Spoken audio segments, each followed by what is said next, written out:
Asus Zen Wi-Fi BD4. Это не просто BD4. Это это mesh-точка, это отдельный роутер, и это еще и outdoor версия. То есть, по сути, эту штуку можно крепить на улице. А знаете, в чем эта прелесть вообще проявляется? Кроме того, что это Wi-Fi 7 роутер с индексом скорости BE3600, он еще и является защищенным от влаги и пыли по стандарту IP65, то есть это от дождя и пыли, на секундочку. Он может крепиться с помощью вот такой вот штуки через хомуты, например, там, на заборчик, допустим, на столбики. Он может тут просверлиться и в стеночку крепиться. Мы еще покажем, как мы закрепили. Ну, в принципе, вы его можете размещать там где угодно. И для чего это может подходить? Все правильно. Для того, чтобы расширить ваш Wi-Fi именно вне дома, либо вне производства. По сути, такая себе точка доступа. А признаки точки доступа с полноценным роутингом у нее есть. Объясню. PoE, Power over Ethernet. Да, его можно питать от сетевого кабеля. И при этом здесь Double PoE. Вы сюда можете 2 PoE входа завести. Ну, мы это еще на распаковочке с вами посмотрим. 2 PoE завести. И это еще не все. Поддержка VPN-серверов различных, VPN-клиентов, мультилинк. При этом, то, что здесь нет 6 ГГц, потому что у меня в стране нет 6 ГГц, конечно, для моей страны не выпускаются 6 ГГц-овые роутеры. Кроме того, что здесь Wi-Fi 7, здесь есть родительский контроль, потом Eye Protection, Strand Micro, которые в коллаборации делаются. И эта штука способна покрывать очень-очень большую площадь. Объясню. Дело в том, что они заявляются, что это будет где-то 200, сколько там они пишут? 235 квадратных метров, да? Да. Но на самом деле это они перестраховались. Мы сделаем тест на открытой местности 2,4 и 5 ГГц. Я вам скажу, на открытой местности прямая видимость, это, конечно же, будет намного больше, чем 230 квадратных метров. Там есть коэффициенты падений. Но в нашем офисе он покрыл на прямой видимости, грубо говоря, 85 квадратов без особых вообще напрягов, вот без особого напряга. А если брать уже открытую местность, то там еще больше. Для чего это подходит? Ну, смотрите, как, например, там разместили вы его во дворе, и он покрыл там гостевой домик, бассейн, либо это какое-то производство небольшое, либо еще что-то. А почему еще я его считаю как точка доступа для, допустим, не маленького количества устройств, потому что 512 мегабайт памяти. 512 мегабайт памяти можно подключить достаточно хорошее количество устройств. Это не для больших заводов, не для больших отелей, не для аэропортов. Нет, это домашнее, либо, знаете, такой малый бизнес. Но штука зачетная. Сейчас с вами пойдем, конечно же, его потестируем. Вот видите, крепление какое прикольное. Вот все это одевается, такое защелкнулось. Там раз, два, три, и все, и вы работаете уже на улице. Класс. Теперь сразу отвечаю на некоторые вопросы. Откуда брать PoE? Ну, во-первых, если вдруг вы не имеете PoE, а хотите, допустим, развивать Mesh Wi-Fi, а здесь Mesh, да, полная поддержка, то вы же можете его коннектить просто через простое питание. То есть куда-то отнесли, где есть покрытие еще вашего Wi-Fi нормальное, он там подхватил по Wi-Fi Mesh и там дальше раздает уже на свою площадь. Вы же понимаете, как это работает. Мы уже про Mesh много раз выпускали видео. Но если вы хотите, чтобы это было одним проводом, кабелем куда-то вы расширили, то, конечно, можно использовать либо PoE свечи специальные, либо вот такие вот PoE инжекторы. Это самый простой PoE инжектор 48 вольт 0,5 ампера. Классная тема, стоит на Алиэкспрессе там 2 или 3 доллара и спокойно работает долго. Это у нас проверенный адаптер, который мы используем уже черт знает сколько для видеокамер. В принципе, можно любой PoE адаптер покупать, либо действительно заморочиться со свечами и уже строить какую-то более-менее организованную, крутую сеть. Это уже вам решать. Цена, цену в описании под видео по ссылочке узнаете. На адаптер тоже вам закину в описании под видео ссылочку. Можете идти и смотреть. А мы сейчас с вами перейдем его распакуем. Конечно же, посмотрим интерфейсы управления и пойдем потестируем уже. Потом сделаем выводы.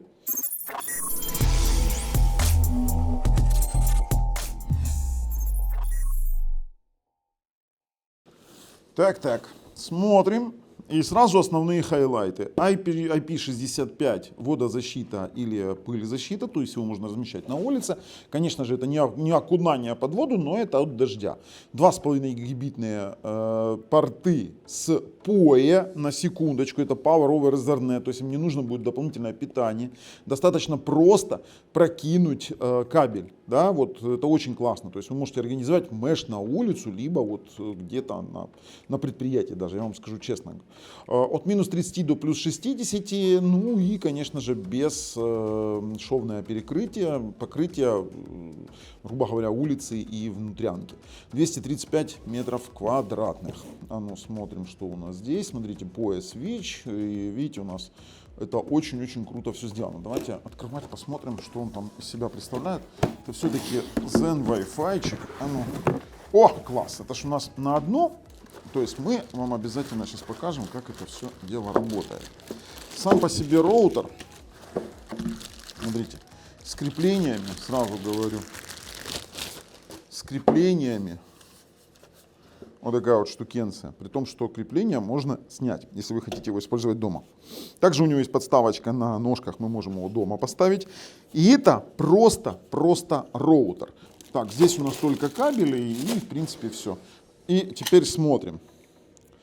Снимается эта подставка, если у вас, допустим, ну, если вы используете для наружки, да, у нас здесь есть, видите, PoE in, у нас 2 LAN 2,5 гигабита, есть кнопка Reset и кнопка питания.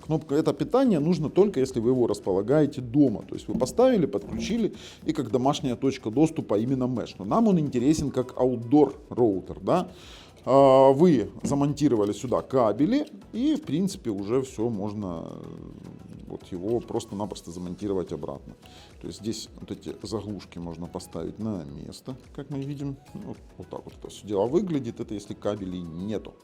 И так ставим, вот, видите, здесь резинку чуть-чуть надо вставить. О, все, идеально. Вот так вот это выглядит. Вот так вот выглядит. Видите, резинки под каждый тип кабеля, под каждый диаметр кабеля. То есть у нас это водонепроницаемые резинки, для того, чтобы туда внутрь не попадала влага. Ну что, пойдем попробуем его потестировать.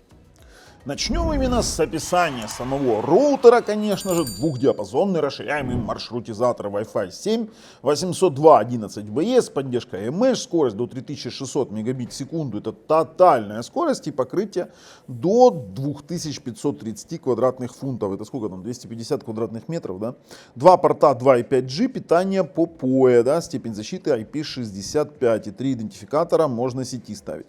Ну, из хайлайтов двухдиапазонный Wi-Fi 7 со скоростью до 3600 мегабит с MLO и 4К CAM. И, в принципе, что тут у нас? Ну, IP65, конечно же, заявляются от минус 30 до плюс 60 градусов. Ну, конечно, PoE это прям топ. Ну, видим здесь бассейны какие-то, что-то они там на улице, задний двор, бассейн, гараж. Это все красиво можно разместить, и действительно это будет хорошо работать. От минус 30 до 60 градусов. Теперь по возможности двухдиапазонный мультилинк есть, хорошо, MLO есть. У нас есть, что у нас тут еще есть, 160 МГц, конечно же, и 4К CAM, и все. Больше ничего такого интересного. Вот по PoE вообще, блин, прикол. Двойной 2,5 гигабитный порт in, да, у нас PoE switch есть, если через PoE свитча, либо же из PoE инжектора. Вот, использовал я конкретно вот такой вот PoE адаптер, да, есть 48 вольт, 0,5 ампер, есть 24, ну и вот 12 есть тоже, в том числе 15-вольтовые, можно выбирать любой, какой вам нужен будет. Они такие существуют вообще без проблем. Ну и универсальные варианты установки, да, настольное крепление на стол, настенное крепление, тут я уж подтверждаюсь, в принципе это все классно. С антеннами и... Больше ничего не такого тут интересного. Есть, знаете что, приложение есть.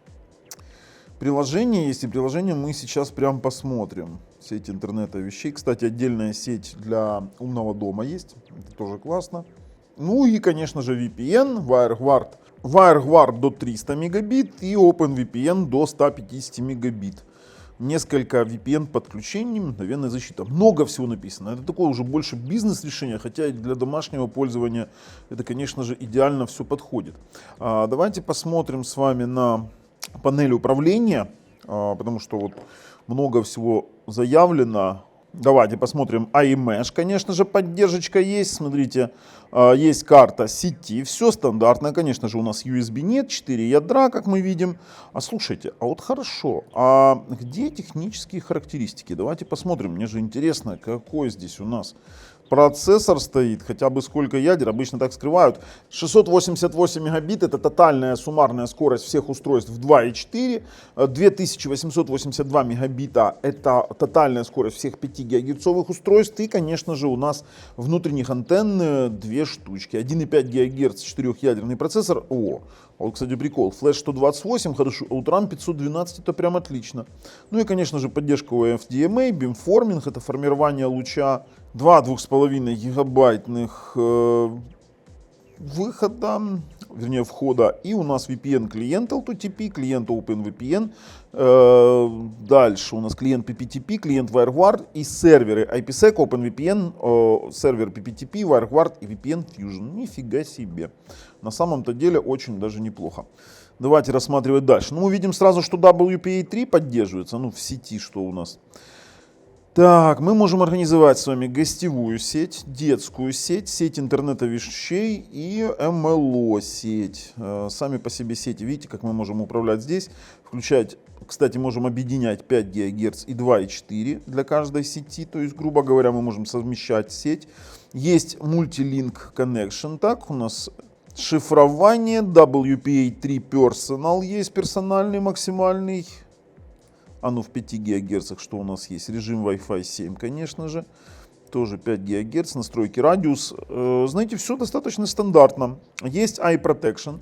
Классная тема. Это у нас в коллаборации с Trend Micro есть защита. Допустим, вашего оценка безопасности роутера, блокировка вредоносных сайтов, двухсторонний IPS, это система предотвращения атак, обнаружение зараженных устройств, это тоже классная фишка. Теперь дальше, что у нас есть по беспроводной сети в настройках. У нас, конечно же, поддерживается 160 МГц, все в профессиональных настройках уже здесь можно, действительно, кстати, у Asus огромное количество настроек. Если не знаете, чего делать, не лезьте. Вот я вам серьезно говорю.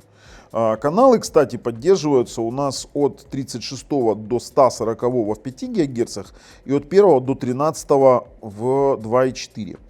В локальной сети, слушайте, а вот мне интересно, есть IPTV управление, хорошо, стандартный DHCP сервер. DHCP сервер, у нас возможность подключения статический IP, PPPoE, PPTP, L2TP. Знаете, что интересно? Двойной WAN. У нас есть двойной WAN. То есть мы в данный роутер можем завести 2 сети. 2 сети, автоматическое определение WAN. Еще мы можем PoE выставлять. Вы поняли? Просто прикол. 2 PoE входа сделать. И можем сделать отказоустойчивость и балансировку нагрузки.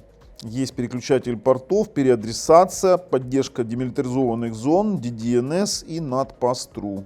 Ха-ха.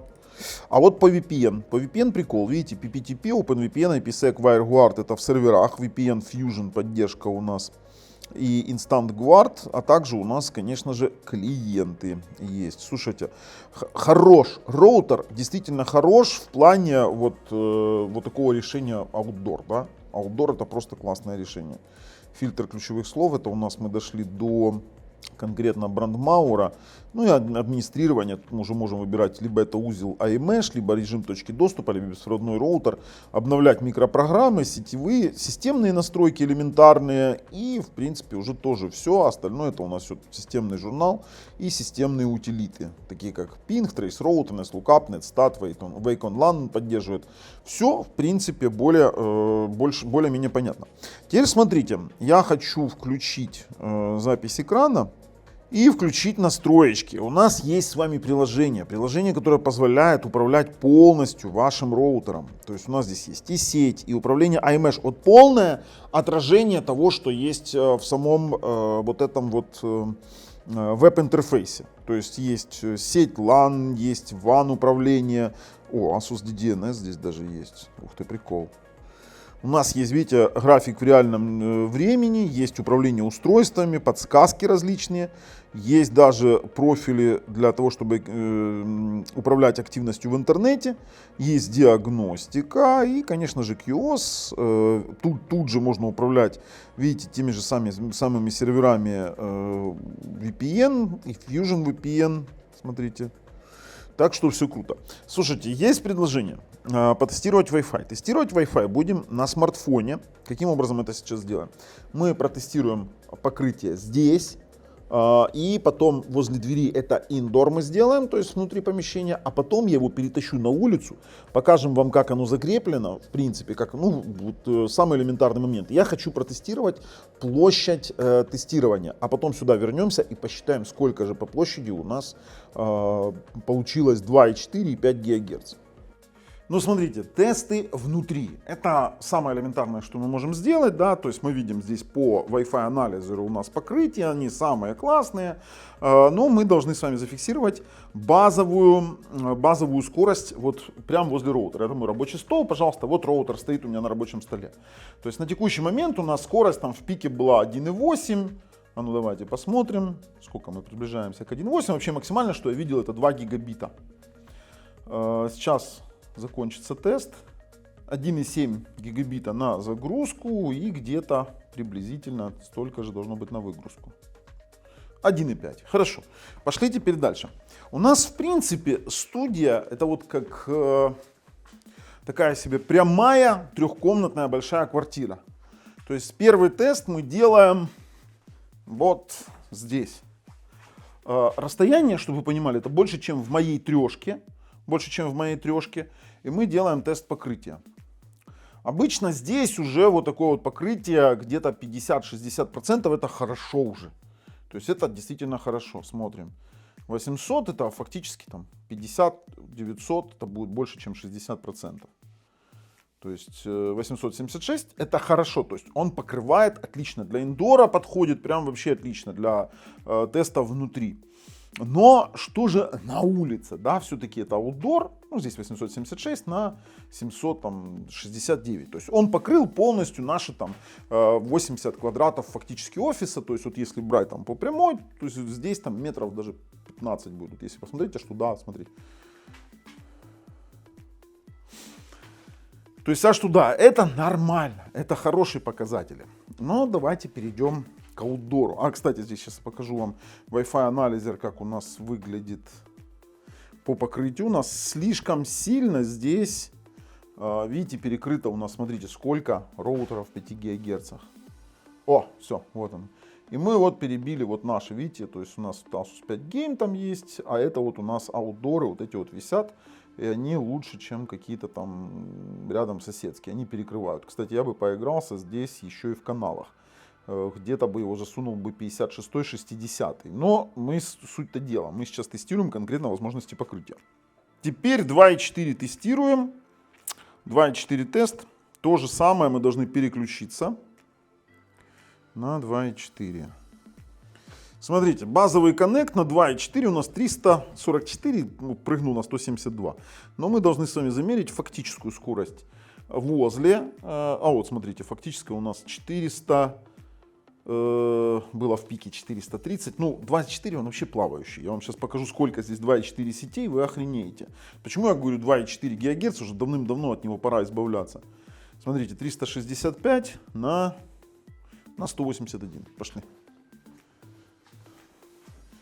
Теперь мы отходим подальше. И здесь тестируем. И мы видим, это хороший показатель. Это действительно хороший показатель. На такой дистанции это абсолютно нормально. То есть он покрывает вот полностью мою площадь всей студии. И в 2.4, в 5 ГГц падение, там, грубо говоря, 50-60% это отлично. Мы на это и рассчитываем. То есть 60% падения это хорошо, это еще хороший показатель. Что по аутдору 2.4, сейчас посмотрим. Сейчас я вам покажу сразу же, ну мы видим, что у нас там начало куда-то гулять. Я вам сейчас покажу сразу же, сколько здесь сетей 2.4, чтобы вы понимали, во что мы ввязались. Во, смотрите, что вообще творится в 2.4. Диапазон засран, и в этом диапазоне он еще и нормально работает.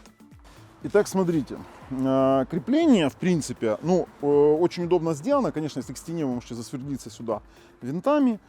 Здесь я просто на трубу хомутами закрепился, вы можете как угодно. То есть здесь есть, видите, хорошие отверстия. Просто протягиваете сюда свой кабель с поя. Конечно же, питание вам сюда уже не надо, если у вас есть поя. И выбираете тот диаметр, который вам нужен, отверстие, для того, чтобы обеспечить его там нахождение. То есть по факту мне достаточно взять вот этот вот роутер, воткнуть сюда. Мы воткнули, не видно? Воткнули, это все, что нам надо. И мы вот так вот его вставляем и потом затягиваем винтами. Конечно же, сейчас у меня винты, я не буду ничего затягивать, потому что мы его поставим на стенд, чтобы тестировать, потому что нам нужно его подключить к ноутбуку. У нас по факту вот так вот он будет висеть на улице. Это очень классно, что есть IP65, и он будет, в принципе, работать без дополнительного питания, но при этом, если у вас есть питание, а нет, допустим, поя, и вы хотите по воздуху, то, конечно же, через Mesh Wi-Fi он может подключиться как точка доступа даже по беспроводу и транслировать это дальше. Площадь мы сейчас с вами протестируем.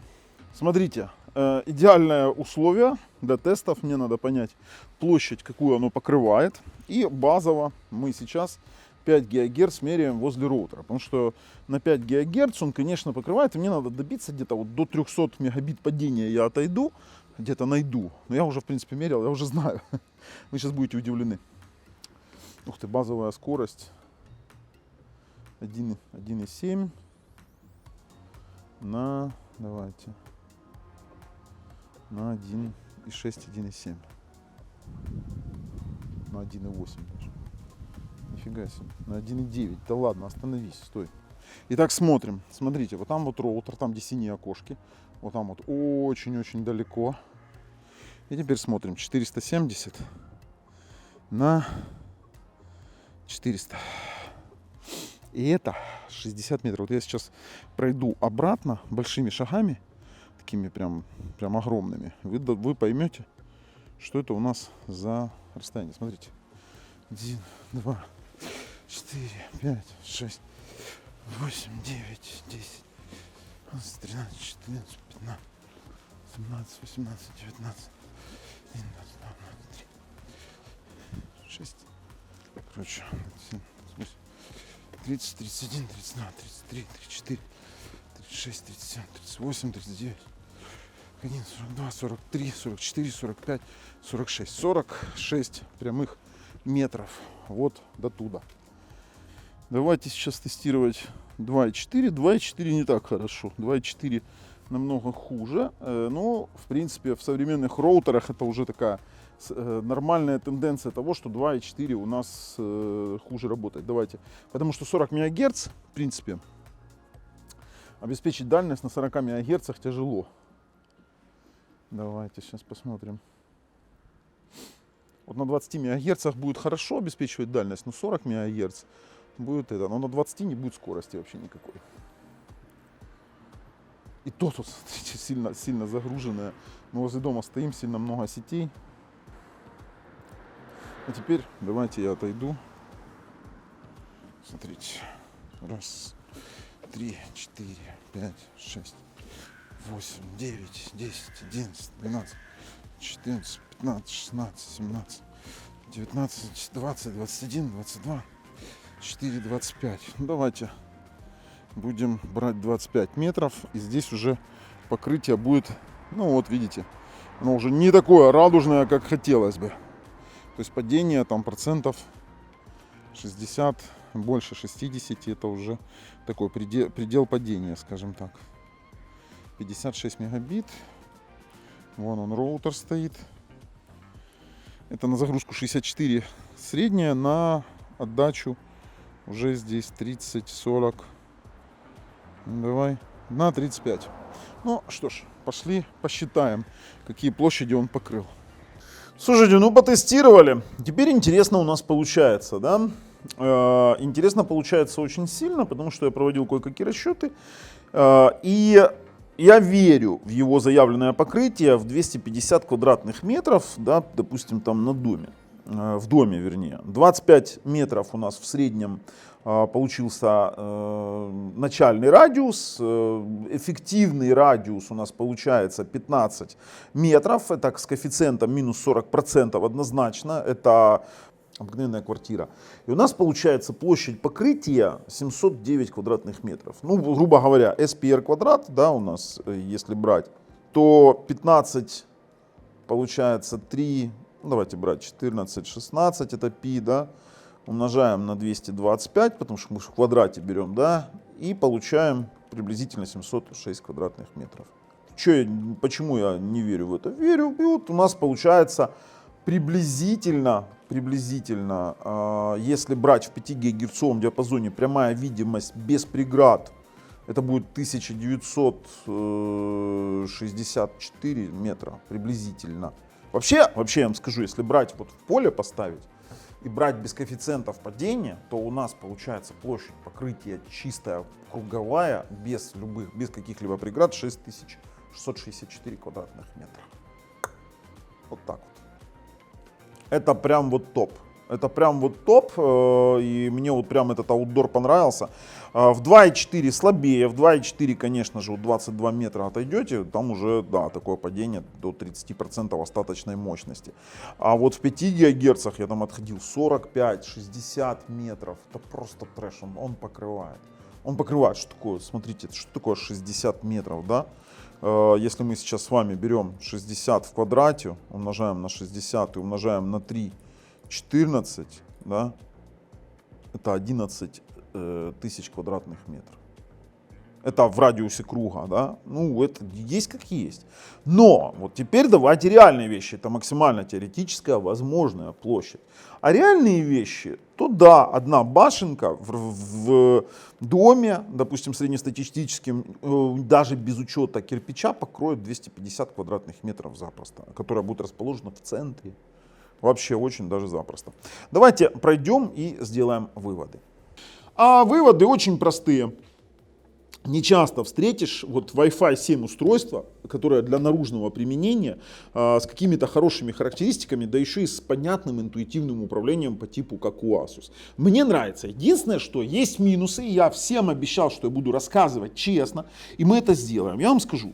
Жутко неудобный момент вот этого поя заведения. Потому что если кабель с поя, он не тонкий, а ему нужно как-то гнуться. И вот эти вот порты, их надо было разместить, ну хотя бы, то есть, вот иди покажи, пожалуйста, лисичка. Видите, если здесь разъемы для кабелей идут вот, грубо говоря, горизонтально, то разместить вертикально вот эти порты, это жутко неудобно. Это жутко неудобно, они идут на излом, их тяжело монтировать, если, ну, почему было не сделать здесь, и если питание уже сделать каким-то дополнительным образом. Но это минус, я скажу. Еще один из минусов, это то, что, допустим, он белый, на улице, белый роутер, вы серьезно? Ну, ребят, это такое себе решение, потому что у нас уже там за, грубо говоря, час тестирования мы получили там уже какой-то негативный опыт в виде немножко грязного роутера. Такое тоже есть. Но мы его уже, конечно же, почистили, все нормально. Поэтому белый и неудобное размещение вот этих кабелей. По коннекту у нас вопросов не возникло. Настраивается все очень просто, быстро и без каких-либо проблем.